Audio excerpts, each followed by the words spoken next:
میرے حکم پر ایمن آباد اور کاموکی میں پولیس نے کڑی چھان بین کی تھی، مگر ان علاقوں میں کوئی ایک مرد بھی غائب یا غیر حاضر نہیں پایا گیا۔ اس لیے ہماری تفتیش کی گاڑی بھی اسی اسٹیشن پر کھڑی ہے جہاں آپ کی۔ میں واپسی میں ایمن آباد اور کاموکی میں اپنے انداز سے نصرت اور ریحانہ کے حوالے سے تھوڑی پوچھ تاچھ کرنا چاہتا ہوں، میں نے ٹھہرے ہوئے لہجے میں کہا، اگر آپ کو کوئی اعتراض نہ ہو تو۔ شرمندہ نہ کریں ملک صاحب، وہ جلدی سے بولا۔ میں بلا اعتراض کیوں کروں گا؟ کوندل صاحب، ایمن آباد اور کاموکی ضلع گجرانوالہ میں آتے ہیں اور آپ یہاں کے تھانہ صدر کے انچارج ہیں۔ آپ کے علم میں لائے بغیر میں کوئی قدم نہیں اٹھا سکتا، کیونکہ آپ کی اجازت کے بنا ایسا کرنا غیر قانونی ہوگا۔ آپ کو میری طرف سے ہر قسم کی اجازت ہے ملک صاحب، آپ ہر نوعیت کی تفتیش کے لیے آزاد ہیں۔ اگر کوئی نئی اور اہم بات پتہ چلے تو مجھے بھی بتائیے گا۔ ضرور بتاؤں گا جناب، میں نے کہا۔ مزید چند منٹ وہاں بیٹھ کر میں تھانہ صدر سے نکل آیا۔ شفیق گوندل سے ہونے والی ملاقات کسی خاص اہمیت کی حامل نہیں تھی، تاہم اس سے میرے اس شک کو تقویت ملی تھی جو میں ان تینوں گمشدہ نو عمر لڑکیوں کے حوالے سے اپنے ذہن میں رکھتا تھا، یعنی ان تینوں کے پراسرار غیاب میں کسی ایک ہی شقی القلب اور سازشی شخص کا ہاتھ تھا۔ گجرانوالہ سے ایمن آباد چند منٹ کا سفر تھا اور ایمن آباد سے کاموکی تک جانے کے لیے بھی 15-20 منٹ سے زیادہ نہیں لگتے تھے۔ میں نے ایمن آباد اور کاموکی میں لگ بھگ 1 گھنٹہ گزارا۔ میں نے ان دونوں علاقوں کے اندرونی حصے میں جانے کے بجائے سڑک کی دونوں جانب واقع چھوٹی موٹی چند دکانوں سے پوچھ تاچھ کی تھی۔ اس وقت میں عوامی لباس میں تھا، لہٰذا کسی کو مجھ پر کوئی شک نہیں ہوا تھا۔ ویسے بھی میں نے نصرت، ریحانہ اور زبیدہ کا نام لیے بغیر غیر محسوس انداز میں لوگوں کو ٹٹولنے کی کوشش کی تھی، اور بدقسمتی سے میں ایسی کوئی بات نہیں جان سکا تھا جس سے زیر تفتیش کیس پر مفید روشنی پڑتی۔ اگرچہ یہ صورتحال خاصی حوصلہ شکن تھی، لیکن میں بدترین حالات میں بھی کبھی مایوس نہیں ہوتا تھا۔ میری ہمیشہ سے یہ عادت رہی ہے کہ آخری سانس تک اپنے مقصد کے حصول کے لیے کوشش جاری رکھی جائے۔ اس حکمت عملی کے مثبت نتائج ہی برآمد ہوا کرتے تھے، اور اس روز بھی کچھ ایسا ہی ہوا۔ وہ کم و بیش عصر کا وقت تھا۔ مرید کے اسٹاپ پر میں بس سے اتر آئی تھا کہ ایک شناسا چہرے کو وہاں دیکھ کر میں چونک اٹھا۔ میرے چونکنے کا سبب یہ تھا کہ میں شخص کے وہاں دکھائی دینے کی توقع نہیں کر رہا تھا، اور وہ بندہ کوئی اور نہیں، منظور بھٹی کا اکلوتا بیٹا خالد بھٹی تھا۔ یہ کہاں فرار ہونے کی کوشش میں ہے؟ بے ساختہ میں نے خود کلامی کی۔ میں نے تو اسے پابند کر رکھا ہے کہ مجھے اطلاع دیے بغیر وہ مرید کے سے باہر قدم نہیں رکھے گا۔ انہی سوچوں کے ساتھ میں تیز رفتاری سے چلتے ہوئے خالد بھٹی کے سر پر پہنچ گیا۔ مجھ پر نگاہ پڑتے ہی اسے ایک جھٹکا سا لگا۔ میں نے گھور کر اسے دیکھا اور کڑے لہجے میں استفسار کیا، کدھر جانے کا ارادہ ہے؟ کہیں نہیں تھانے دار صاحب، وہ لکنت زدہ لہجے میں بولا۔ میں تو… کیا بکری کی طرح تم نے میں لگا رکھی ہے؟ میں نے اسے کھلکا۔ تم نے تو مجھ سے وعدہ کیا تھا کہ میری ہدایت پر عمل کرو گے۔ میں نے آپ کی کسی بات کی خلاف ورزی نہیں کی تھانے دار صاحب، وہ پر اعتماد لہجے میں بولا۔ اگر آپ یہ سمجھ رہے ہیں کہ میں کہیں جانے والا ہوں تو ایسی کوئی بات نہیں۔ تو پھر کیسی بات ہے؟ میں نے سخت لہجے میں استفسار کیا۔ تم یہاں کیا کر رہے ہو؟ میں تو آپ کی مدد کرنے کی کوشش کر رہا ہوں، وہ عجیب سے لہجے میں بولا۔ میری مدد؟ میں نے بے یقینی سے اس کی طرف دیکھا۔ وہ کیسے؟ آپ زبیدہ کو تلاش کر رہے ہیں نا؟ وہ معتدل انداز میں بولا۔ اور میں بھی اسی کوشش میں ہوں۔ میں نے آپ کو بتایا ہے نا، زبیدہ میری چھوٹی بہن کی طرح ہے۔ مجھے وہاں دیکھ کر وہ شروع میں بوکھلا گیا تھا، لیکن اب اس کے چہرے یا آنکھوں میں گھبراہٹ یا خوف زدگی کے آثار مفقود تھے، اور یہ اس کے بے قصور ہونے کی روشن دلیل تھی۔ ہاں، تم نے مجھے بتایا تھا کہ زبیدہ کو اپنی چھوٹی بہن سمجھتے ہو، میں نے اس کی آنکھوں میں دیکھتے ہوئے کہا۔ تم چاہتے ہو کہ زبیدہ جلد از جلد بازیاب ہو جائے، لیکن میں سمجھ نہیں پا رہا کہ اس سلسلے میں تم میری کیا مدد کر سکتے ہو۔ مجھے ایک ایسی بات پتہ چلی ہے کہ جسے سن کر آپ حیران رہ جائیں گے، وہ سرسراتی ہوئی آواز میں بولا۔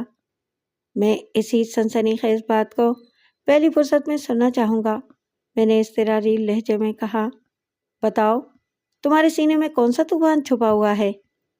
وہ رازدارانہ اور انکشاف انگیز انداز میں مجھے اپنی تحقیق سے آگاہ کرنے لگا۔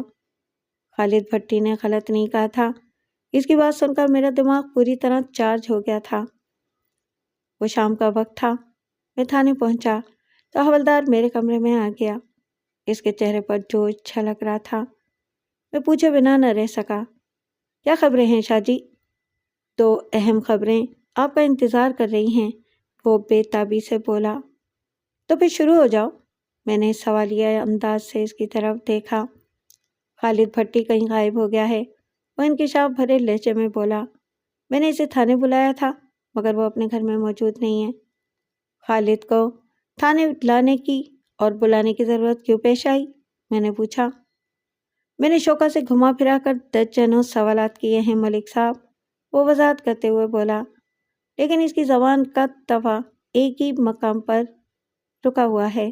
اس کا دعویٰ ہے کہ 17 مئی بروز بدھ اس نے زبیدہ اور خالد بھٹی کو ٹاری اڈے پر کھڑے دیکھا تھا۔ وہ اپنے اس بیان میں کوئی تبدیلی لانے کو تیار نہیں۔ میں نے سوچا کہ خالد بھٹی کو اس کے سامنے بٹھا کر بات کرتا ہوں۔ میں نے خالد بھٹی کو بلانے کے لیے ایک بندہ اس کے گھر بھیجا تو پتہ چلا وہ دوپہر کا نکلا ہوا ہے۔ اس کے ماں باپ کو بھی پتہ نہیں کہ وہ کہاں ہیں۔ شوکا کب سے حوالات میں بند ہے؟ میں نے پوچھا۔ آپ کے جانے کے بعد میں نے اسے تھانے بلایا تھا، جب سے وہ ادھر ہی ہے، چمن شاہ نے بتایا۔ اس دوران میں بہن نوازش علی نے اپنے ملازم خاص کی خیر خبر لی کہ نہیں؟ شوکا کی زبانی پتہ چلا کہ مہر صاحب آج صبح لاہور چلے گئے تھے، ان کی واپسی کل کسی وقت ہوگی، حوالدار نے بتایا۔ اس لیے شوکا کی گرفتاری پر ادھر سے کوئی مزاحمت نہیں ہوئی۔ کیا آپ نے شوکا کے ساتھ کوئی زور زبردستی کی ہے؟ میرے سوال پر وہ الجھن زدہ نظر سے مجھے تکنے لگا۔ نہیں جناب، وہ نفی میں گردن ہلاتے ہوئے بولا۔ آپ نے خود ہی تو مجھ سے کہا تھا کہ پوچھ گچھ کرتے ہوئے میں ہاتھ ہولا رکھوں، اس لیے میں نے اپنے ہاتھ پاؤں کو بالکل زحمت نہیں دی، صرف زبان سے کام چلانے کی کوشش کی ہے، اور آپ کی یہ کوشش بری طرح ناکام رہی ہے نا؟ ملک صاحب، لاتوں کی بھوت بھلا باتوں سے کہاں مانتے ہیں، وہ معنی خیز لہجے میں بولا۔ ٹھیک ہے شاہ جی، میں نے ٹھہرے ہوئے لہجے میں کہا، مغرب کی اذان ہونے والی ہے، میں نماز ادا کرنے اپنے کوارٹر جا رہا ہوں، اس دوران میں آپ اپنے ہاتھ اور پاؤں کے ارمان نکال لیں، بس اس بات کا خیال رہے کہ شوکا قوت گویائی نہ کھو بیٹھے۔ میں اس کی زبان سے چند اہم انکشافات کرانا چاہتا ہوں، اور وہ بھی بہن نوازش علی کی واپسی سے پہلے۔ میں سمجھ گیا ملک صاحب، وہ معنی خیز انداز میں بولا۔ آپ اطمینان سے نماز مغرب ادا کریں، تب تک میں شوکا کی نماز جنازہ کا اہتمام کرتا ہوں۔ تفتیشی معاملات میں چمن شاہ کسی جلاد سے کم نہیں تھا، وہ صحیح معنوں میں پتھروں کو بولنے پر مجبور کرنے کا ہنر جانتا تھا۔ 1 گھنٹہ پہلے خالد بھٹی کی زبانی لاری اڈے پر مجھے جو سنسنی خیز باتیں معلوم ہوئی تھیں، انہوں نے میرے دماغ میں کھلبلی مچا رکھی تھی۔ اسی تناظر میں نے چمن شاہ کو ہاتھ پاؤں کھولنے کی اجازت دے دی تھی۔ میں نماز کی ادائیگی کے بعد واپس اپنے کمرے میں آیا تو حوالدار نے مجھے بتایا، ملک صاحب، میں نے شوکا کو اچھی طرح تیار کر دیا ہے، آپ ٹرائل روم میں سے سوال جواب کریں گے یا میں اسے یہاں لے آؤں؟ اگر وہ بذات اپنے قدموں پر کھڑے ہونے کے قابل ہے تو آپ اسے میرے پاس پہنچا دیں، میں نے کہا۔ جو حکم ملک صاحب، وہ فرما برداری سے بولا، پھر پوچھا، مجھے یوں محسوس ہو رہا ہے اس کیس کا کوئی اہم سرا آپ کے ہاتھ لگ چکا ہے؟ میں آپ کے محسوسات کو غلط نہیں کہوں گا شاہ جی، آپ شوکا کو یہاں لائیں گے تو میں آپ کے سامنے ہی اس سے سوال جواب کروں گا۔ وہ گیا اور 3-4 منٹ کے بعد میرے پاس لوٹ آیا۔ اب کی بار شوکا بھی اس کے ساتھ تھا۔ اس شوکا کی ظاہری حالت اس شوکا سے کافی مختلف تھی جسے 2 روز پہلے میں نے مہر نوازش علی کی حوالات میں دیکھا تھا۔ اگرچہ چمن شاہ کو اپنا ہنر آزمانے کے لیے بہت کم وقت ملا تھا، لیکن اس کی کارکردگی کو تسلی بخش قرار دیا جا سکتا تھا۔ تھانے دار صاحب، وہ مجروح لہجے میں بولا، آپ کے حوالدار نے مجھے بہت مارا ہے، اور وہ بھی میرا قصور بتائے بغیر۔ اگر مہر صاحب کو اس ذاتی کی خبر ہوئی تو وہ آپ کا تھانہ الٹ کر رکھ دیں گے۔ شاہ جی کو تمہارے قصور کا علم نہیں ہے، اس لیے اس نے صرف اپنا کام کیا ہے۔ تمہاری ہسٹری شیٹ تو میرے دماغ میں ہے، جسے میں کاغذ اور قلم کی مدد سے چارج شیٹ میں بدلنے والا ہوں۔ میں نے اس کی آنکھوں میں دیکھتے ہوئے بے رحمی سے کہا، باقی جہاں تک تمہارے مہر جی کی بات ہے تو وہ اس وقت مرید کے میں موجود نہیں، لہٰذا اس کی طاقت فی الحال تمہارے کسی کام آنے والی نہیں۔ اگر تم نے مجھ سے تعاون کیا تو میں تم پر کوئی ہلکی دفعہ لگا کر تمہیں کم سے کم سزا دلوانے کی کوشش کروں گا۔ مگر میں نے کون سا جرم کیا ہے؟ وہ گھائل لہجے میں بولا، آپ لوگ میرے ساتھ ایسا سلوک کیوں کر رہے ہیں؟ میں یہاں لائے جانے والے ہر بندے کے ساتھ اس کے اعمال کے مطابق ہی سلوک کرتا ہوں شوکا۔ میں نے اس کی آنکھوں میں دیکھتے ہوئے کڑوے لہجے میں کہا، اور تمہارے کالے کرتوتوں کی فہرست بہت طویل ہے۔ تم نے حویلی میں مجھے بتایا تھا کہ 17 مئی کی سہ پہر تم نے گمشدہ زبیدہ اور خالد بھٹی کو لاری اڈے پر کھڑے آپس میں باتیں کرتے دیکھا تھا، جبکہ میں نے کاموں کی بندہ بھیج کر اس امر کی تصدیق کر لی ہے کہ خالد بھٹی اسی روز ٹھیک 4 بجے سہ پہر اپنے چاچا غفور بھٹی کے پاس پہنچ چکا تھا۔ کیا آپ کو یہ بات خالد بھٹی نے بتائی ہے؟ وہ برا سا منہ بنا کر بولا، وہ لوفر تو اول درجے کا جھوٹا ہے۔ تمہارا اندازہ غلط ہے شوکے، میں نے جذبات سے عاری لہجے میں کہا۔ بقوا کے روز خالد بھٹی کی کاموں کی میں موجودگی کی تصدیق اس کے چچا غفور بھٹی نے کی ہے۔ خالد نے تو مجھے تمہارے بارے میں کچھ اور ہی بتایا ہے۔ میں نے دانستہ بات ادھوری چھوڑی تو وہ بےتابی سے بولا، اس کمینے نے آپ کو کیا بتایا ہے؟ خالد بھٹی کی فراہم کردہ معلومات کی روشنی میں کمینے، لوفر اور بذات تو تم ثابت ہو رہے ہو، میں نے تلخ لہجے میں کہا۔ خالد بھٹی کا کہنا ہے کہ تم لیاقت موچی کو بہت اچھی طرح جانتے ہو، جس کی دکان لاری اڈے پر ہے۔ تو اس میں ایسی کیا خاص بات ہے؟ وہ تڑک کر بولا، لیاقت موچی کو جاننا کوئی جرم تو نہیں، یہاں کے درجنوں لوگ اسے جانتے اور پہچانتے ہیں، لیکن ان درجنوں لوگوں میں سے کسی نے بقوا کے روز تمہیں زبیدہ کے ساتھ ڈیرے کی طرف جاتے نہیں دیکھا تھا، میں نے چپتے ہوئے لہجے میں کہا۔ یہ نظارہ صرف اور صرف لیاقت موچی نے کیا تھا، اور تم نے اسے تاکید کی تھی کہ وہ اس بارے میں کسی کو نہ بتائے، ایسا ہی ہوا تھا نا؟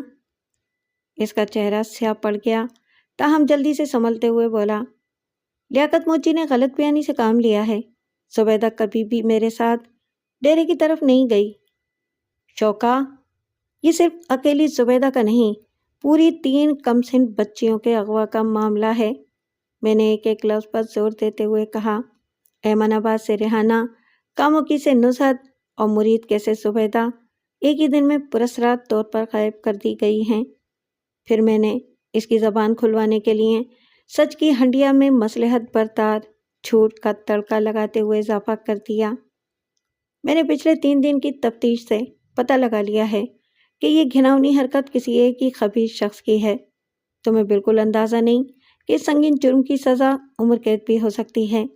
لیاقت موچی عدالت میں یہ بیان دینے کو تیار ہے کہ 17 مئی کو اس نے تمہیں زبیدہ کے ساتھ ڈیرے کی طرف جاتے ہوئے دیکھا تھا۔ اگر تم باقی کی زندگی جیل کی سلاخوں کے پیچھے گزارنا چاہتے ہو تو اپنی زبان پر تالے ڈالے رکھو۔ سچ اور حقیقت کو چھپانا بھی ایک سنگین جرم ہے۔ تم اس وقت وہی جرم کر رہے ہو شوکا، اور وہ بھی میری نظروں کے سامنے۔ اس کی آنکھوں میں تذبذب ہلکورے لینے لگا اور چہرے پر فکر و تردد کے سیاہ بادل چھا گئے۔ ان لمحات میں وہ مجھے بڑی مشکل میں دکھائی دیا۔ میں یک ٹک اسے گھورتا چلا گیا۔ سہ پہر میں لاری اڈے پر خالد بھٹی کی زبانی مجھے پتہ چلا تھا کہ بقوا کے روز لیاقت موچی نے شوکا کو زبیدہ کے ساتھ ڈیرے کی طرف جاتے ہوئے دیکھا تھا۔ یہ اتنا اہم انکشاف تھا کہ جس کی تصدیق کے لیے میں خالد بھٹی کو کان سے پکڑ کر محاورتاً لیاقت موچی کے پاس لے گیا تھا، اور پھر صورتحال روزے روشن کے مانند عیاں ہو گئی تھی۔ شوکا، کل لیاقت موچی کو زبیدہ کا ذکر کرنے سے منع کرنا اس امر کا ثبوت تھا کہ شوکت زبیدہ کو کسی بری نیت سے ڈیرے کی طرف لے جا رہا تھا۔ میں نے لیاقت موچی کو پھانسی کی سزا کا ڈراوا دے کر سچ بولنے پر راضی کر لیا تھا۔ اب دیکھنا یہ تھا کہ شوکا عمر قید کی سزا سے بچنے کے لیے سچ بولتا ہے یا نہیں۔ وہ چند لمحات تک عجیب و غریب انداز میں مجھے تکتا رہا اور پھر بے بسی سے کندھے اچکاتے ہوئے بولا، جب تک میئر صاحب یہاں نہیں آ جاتے میں آپ کو کچھ نہیں بتاؤں گا۔ اس کی ڈھٹائی سے مجھے غصہ آ گیا۔ میں نے زہر خند لہجے میں کہا، تمہارے مہر صاحب کل سے پہلے لاہور سے واپس نہیں آنے والے، اور میں یقین کے ساتھ کہہ سکتا ہوں کہ اس وقت تم زندہ نہیں بچو گے۔ پھر میں نے روئے سخن حوالدار کی طرف پھیرتے ہوئے ان الفاظ میں اضافہ کر دیا، شاہ جی، لگتا ہے کہ آپ نے مہر صاحب کے خاص آدمی کی ٹھیک سے خاطرداری نہیں کی۔ یہ آج کی پوری رات آپ کی تحویل میں رہے گا۔ اس کی زبان کھلوانے کے لیے آپ فرسٹ، سیکنڈ اور تھرڈ تمام ڈگریاں استعمال کر سکتے ہیں۔ تفتیش کا ایسا موقع آپ کو دوبارہ کبھی نہیں ملے گا۔ میرے ان الفاظ کی گونج نے شوکا کے چہرے پر زلزلے کے آثار پیدا کر دیے۔ اس کی آنکھوں میں مجھے موت رقص کرتی نظر آئی۔ چمن شاہ نے گھنٹے 1.5 گھنٹے کی مدارات میں شوکے کا حلیہ بدل کر رکھ دیا تھا۔ اس کا حد درجہ ڈر جانا سمجھ میں آنے والی بات تھی۔ میں عجیب مصیبت میں پھنس گیا ہوں تھانے دار صاحب، وہ بے بسی کی انتہا کو چھوتے ہوئے بولا۔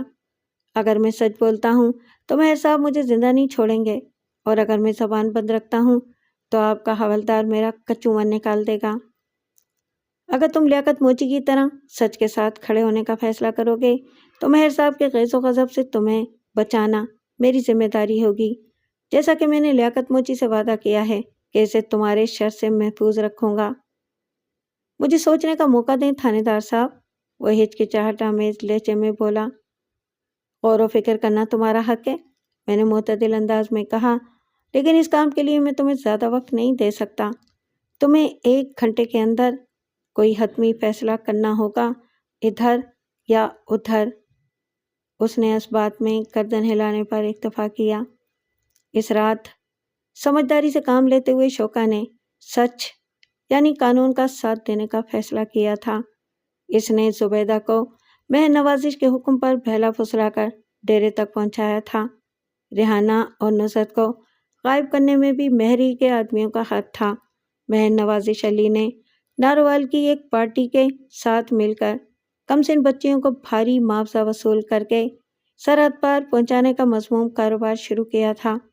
ناروال پاکستان کی مشرقی سرحد پر واقع ہے۔ مہر نوازش کی ذمہ داری بچیوں کو ناروال تک پہنچانے کی تھی۔ اس سے آگے کا کام مہر کے ناروال والے بزنس پارٹنر کا تھا۔ آئندہ روز میں نے مہر نوازش علی کو اس کی حویلی کے اندر گھس کر گرفتار کر لیا۔ وہ میری حراست میں بہت زیادہ اچھلا اور مچلا۔ اس نے اپنے طاقتور سرکاری اور سیاسی دوستوں کا نام لے کر مجھے خطرناک نتائج کی دھمکیاں دیں، لیکن میں اس کی کسی دھمکی سے مرعوب نہ ہوا۔ میں نے اس کی آنکھوں میں آنکھیں ڈالتے ہوئے دبنگ لہجے میں کہا، مہر نوازش، اگر دنیا کی سیاسی قوتیں بھی تمہارے ساتھ کھڑی ہو جائیں تو میں تم سے ڈرنے یا تمہارے سامنے جھکنے والا نہیں ہوں، کیونکہ میں اپنے فرض کی ادائیگی کر رہا ہوں اور اس نیک کام میں مجھے اپنے پروردگار کی مدد حاصل ہے۔